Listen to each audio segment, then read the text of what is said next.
Welcome to Volume 4 of Trumpet Momentum. Today we are discussing something related to airspeed and air volume, and that is the lip length. And I want you to think of lip length as something related to maybe a string instrument. For example, violin. So if I were playing the violin and I were on the G string and I wanted to play an octave higher, I would put my finger down at the center point of the G string, making it half the length, and then I would play an octave higher. Now, the physics to playing brass instruments is very similar. We would reduce the vibrating surface of the lip. So if we were playing an octave higher, then we want the lip length to be half the value. Now, there are quite a few factors in the performance of a brass instrument, and those include the lip length, the tension, oral cavity, and a lot of other things I'll discuss in future editions or volumes of Trumpet Momentum. There's a very long list. But the primary components come down to simple things like airspeed and the aperture opening, air volume, and of course lip length. So we're going to stress lip length quite a bit. Now, it may be that in a scientific study, the lip length doesn't always double. There may be other factors involved, but I want you to think about the lip length either doubling as you go lower or halving as you go higher. Or in other words, if your lip length is, say, a value of 1 for a low C, it would be a value of 1/2 for a C in the staff. And it would be 1/4 of the original, the low C, if you were playing up to a high C, and so on and so forth. And if you think of it that way, it's going to be a valuable approach to brass playing so that you can better incorporate these concepts into your daily practice and achieve results. So what I want you to do is take a piece of paper. And here I have an ordinary piece of printer paper or copy paper. And you want to take that and just draw it or cut it down to size and draw just maybe a 1 square inch section of it. And I've already done this. Then you want to take that and make it into smaller pieces, and hopefully that is focusing. What you're going to do is draw lines that are progressively smaller and smaller in width, maybe about 1 inch in length, or even down to a 1/2 inch. And then you want to cut those up, and you can slice them like this, and then afterwards you can slice them across the other way. These are your homemade version of the ASAT, and the ASAT is spelled ASAT. It's something I invented about 15 years ago, and I've only shared it with students. So unless you've had lessons with me, you may have never heard of this device or this concept. But it's ASAT because it's the Air Speed Aperture Trainer. And basically, I've been developing a product that would fit into your lips and allow you to practice different airspeed values and different lip lengths. So because all of these things correlate, they're all related, then we practice them all together as close to the trumpet as possible, either on the trumpet or directly going to the trumpet.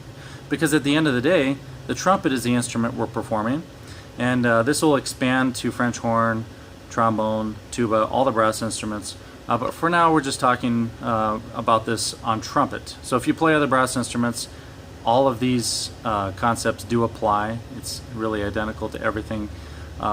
French horn, for some of you, may be a little bit different, but we'll discuss that at another time.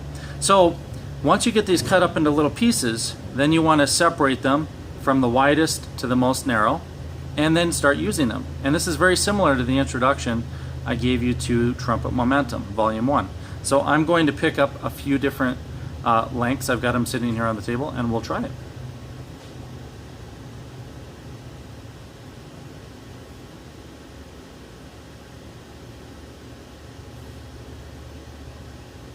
All right, so like I said, this will actually become a product at some point. I have looked at a lot of different processes to create this, and for the first run of these, we may do them 3D printed because I have not found a plastic injection molding solution or a machining solution, because when you're doing very thin small parts like this, it's very difficult to make them out of something like metal. And of course the other concern is, what if you swallowed it? I highly doubt anyone would, but if you did, I don't know that we'd want to swallow a piece of metal.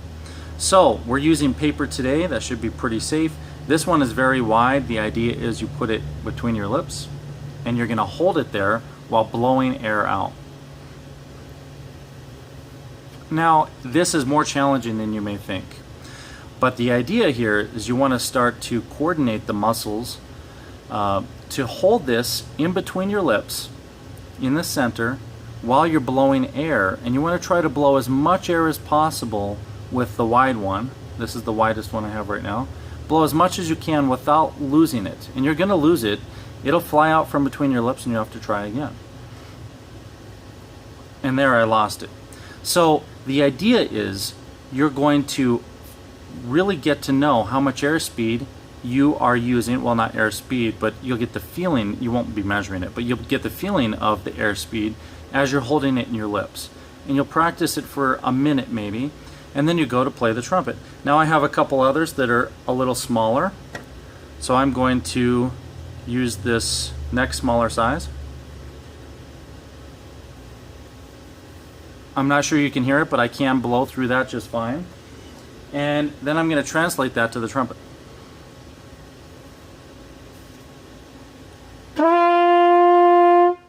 So that length corresponds to a G.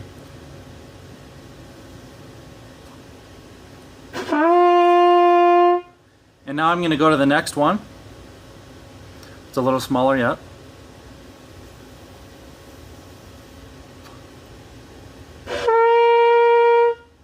So that one sounds like a C.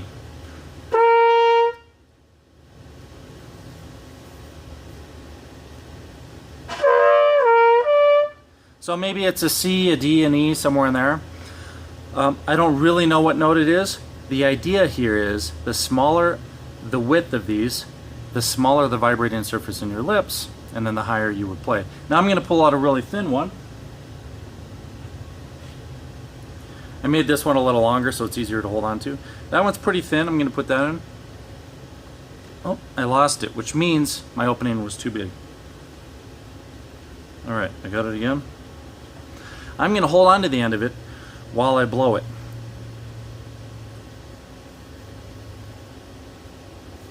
Okay, so this one's fairly small, and I'm holding on to it while I'm blowing, but trying to hold it between my lips. When I feel that I have gripped it and I can blow, then I'm going to play.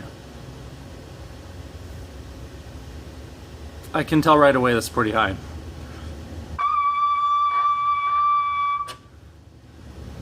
So this is a basic introduction to these concepts, and in the Trumpet Momentum website, when that launches, then we will go into great detail and we'll actually measure these, and you'll keep a log and learn for yourself which one does what, and you can challenge yourself to play higher and higher or even lower and lower based on just being able to hold this between your lips and blow air. Alright, so you want to take each of these pieces of paper and practice with each size and work your way up to higher and higher notes.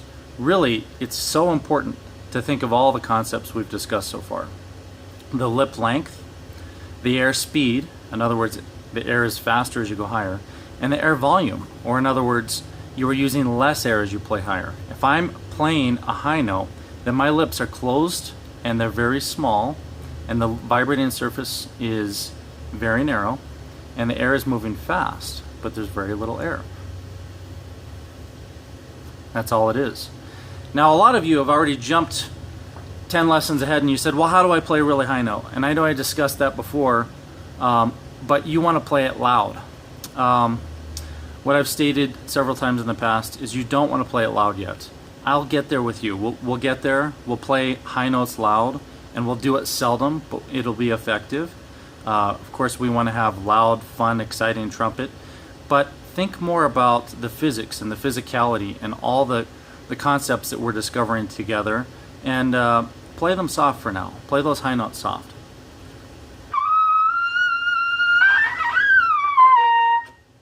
Just play them soft and easy, and work on moving around up there.